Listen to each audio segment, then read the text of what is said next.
दोस्तों, हम आपके लिए हर हफ्ते एक एनिमेटेड हॉरर स्टोरी लाते हैं। तो अगर आप हमारे चैनल की वीडियोस को एंजॉय कर रहे हैं तो अभी श्रापित साया को सब्सक्राइब करके बेल आइकन को प्रेस करें।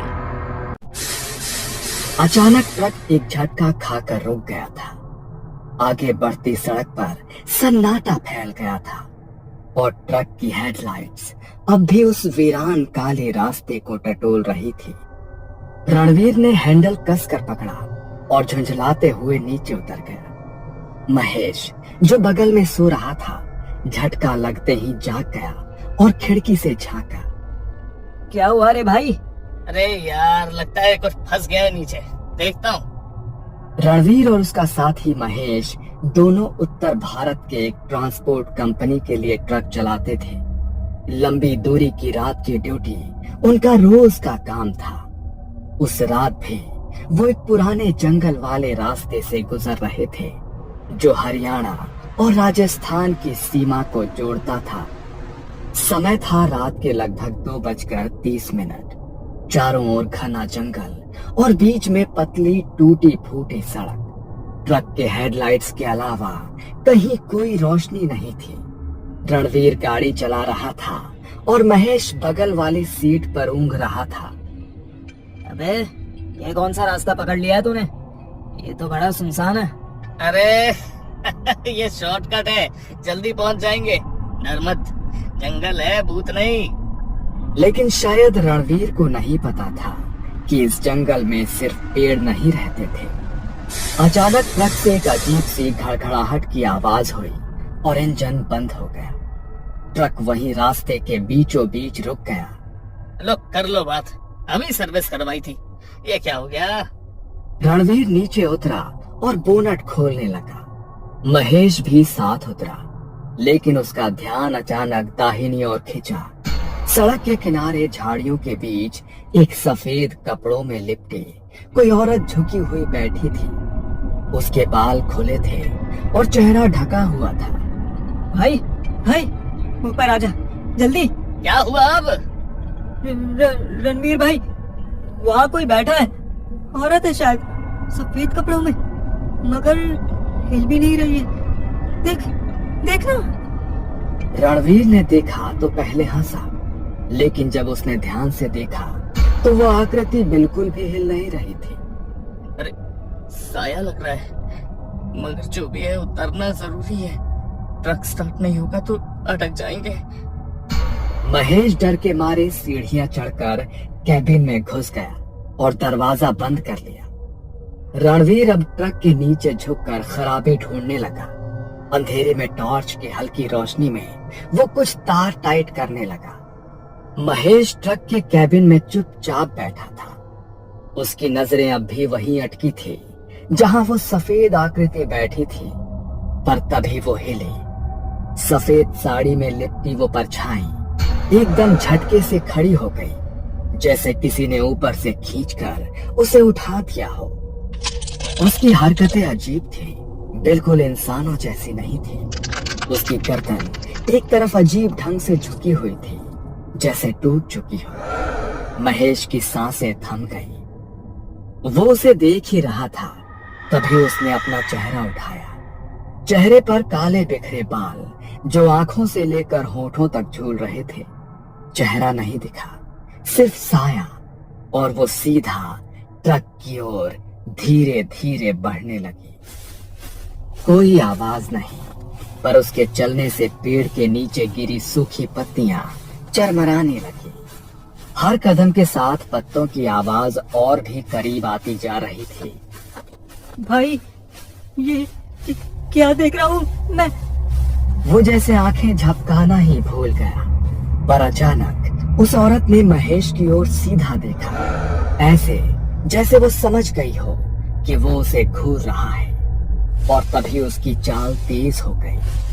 महेश ने कांपते हाथों से ट्रक का हॉर्न बजाने की कोशिश की, पर उंगलियां सुन्न पड़ चुकी थीं। साहस जुटाकर वो चिल्लाया, भाई, वो आ रही है, कोई है वहाँ, सफेद साड़ी में, जल्दी कर। रणवीर जो ट्रक के नीचे था उसके कानों में महेश की घबराई हुई आवाज गूंजी। उसने झट से पेचकस नीचे रखा और थोड़ा मुड़कर देखा। उसकी तिरछी नजर से ट्रक के ठीक सामने दो सफेद पांव दिखाई दिए, लेकिन वो जमीन पर नहीं थे। कुछ इंच ऊपर हवा में तैर रहे थे और वो आकृति झुककर ट्रक की ओर बढ़ रही थी। रणवीर का चेहरा पसीने में भीग चुका था, लेकिन ट्रक को स्टार्ट करना अब जरूरी था। रणवीर अब तक सबसे डरावना अनुभव झेल रहा था। सफेद साड़ी वाली वो परछाई अब सिर्फ 10 कदम दूर थी। वो हवा में तैरते आगे बढ़ रही थी। जंगल में सूखे पत्तों की सरसराहट हो रही थी। रणवीर ने कांपते हाथों से इंजन का आखिरी बोल्ट कस दिया और फौरन ट्रक के नीचे से बाहर निकला।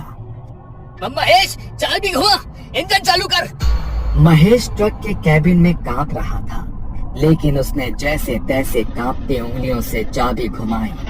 इंजन ने एक झटका खाया और फिर धुआं उड़ाते हुए जोर की आवाज के साथ ट्रक स्टार्ट हो गया। रणवीर की सांसें जैसे वापस आई। वो सीधा दौड़ पड़ा ट्रक की ओर और उसके ठीक सामने वो औरत अब दिखाई दे रही थी। सफेद साड़ी, बिखरे हुए बाल, झुलसा चेहरा और खाली आंखें, ऐसी आंखें जो इंसान के अंदर झांक जाए। रणवीर ने भागते हुए ट्रक की सीढ़ी पकड़ी और जोर से खुद को ऊपर खींच लिया।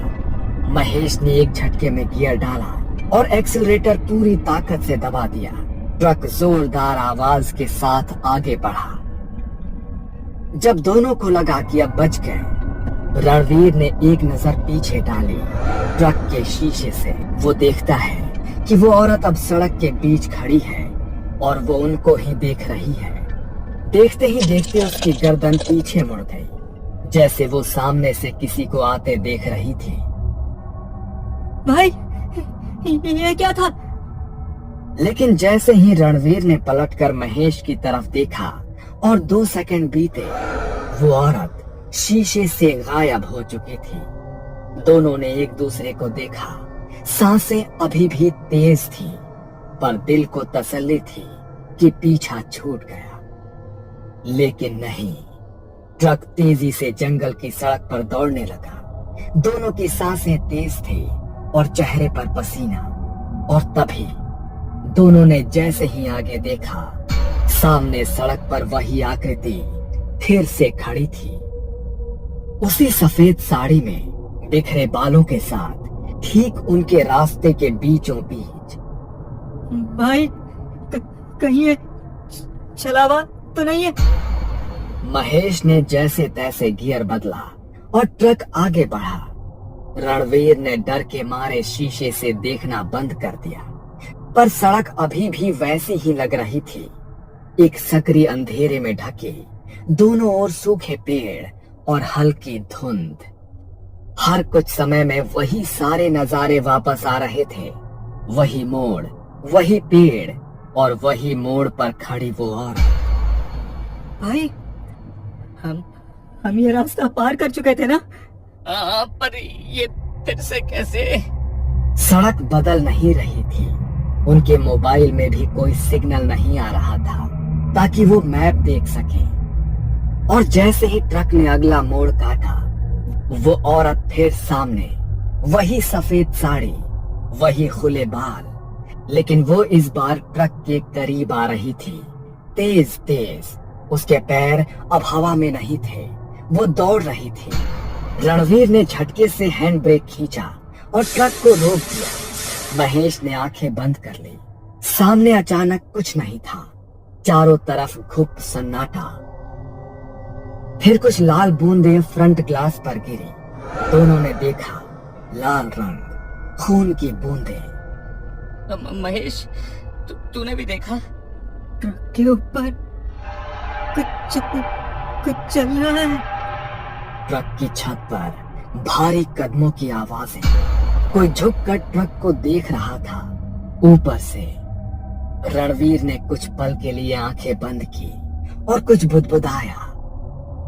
ओम नमः शिवाय, ओम नमः शिवाय। ओम नमः शिवाय।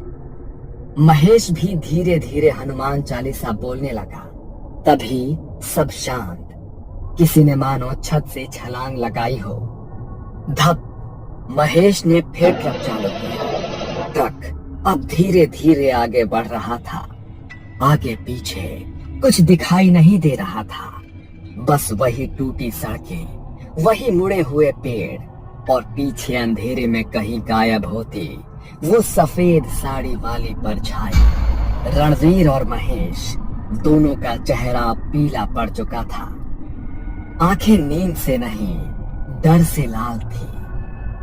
भाई, ये जगह हमें छोड़ ही नहीं रही है। ये तो पक्का छलावा है। हमें कोई उपाय निकालना पड़ेगा यार, नहीं तो ये रास्ता हमें खा जाएगा। महेश ने गियर बदला। तभी रणवीर को एक पुरानी बात याद आई। उसके ताऊ जी भी ट्रक चलाते थे और उन्होंने एक बार बताया था, अगर कभी रास्ता भटका दे कोई छाया तो ट्रक से नीचे मत उतरना। जहाँ जगह मिले गाड़ी रोकना और उसमें नीम की सूखी टहनी और सरसों के दाने रखकर जैसे को तैसा कह देना। वो बात उसे अब याद आई और उसी पल उसे ट्रक की हेडलाइट में एक मोड़ पर पुरानी वीरान झोपड़ी जैसी दिखी। रुक, वहीं चल, शायद वहीं से कुछ मिल जाए। महेश डरते डरते ट्रक मोड़ता है और ट्रक उस वीरान झोपड़ी के पास लाकर रोकता है।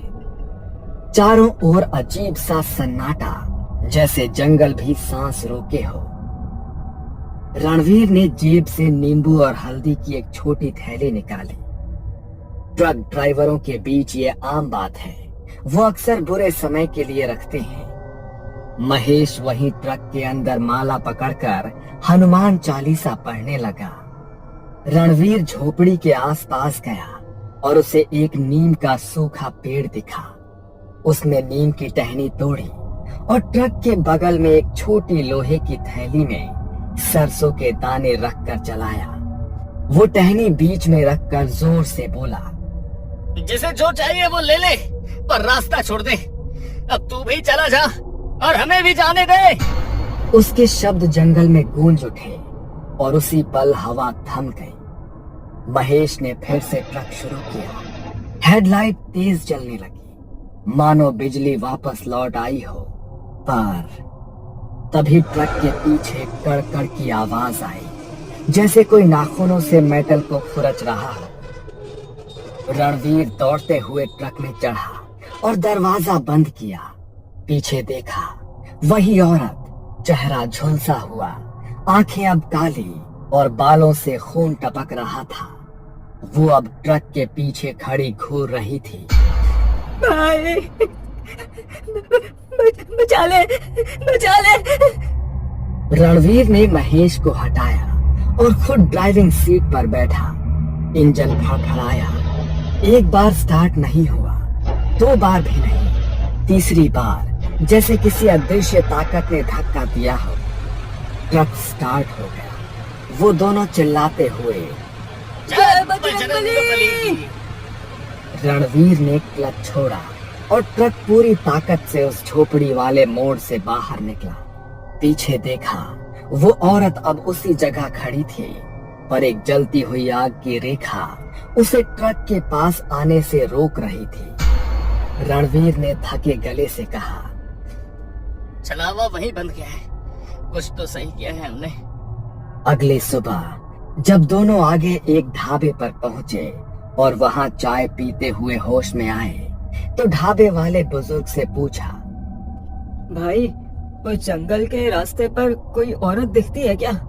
बुजुर्ग रुका और फिर कहा, बहुत साल पहले एक दुल्हन को उसी रास्ते में दहेज के लिए जलाया गया था। कहते हैं कि वो अपनी सफेद साड़ी में हर रात लौटती है और जो उसे पहचान ना दे उसे वो रास्ता भी नहीं छोड़ती। रणवीर और महेश अब चुप थे। उनकी आंखों में वो डर अब भी जिंदा था।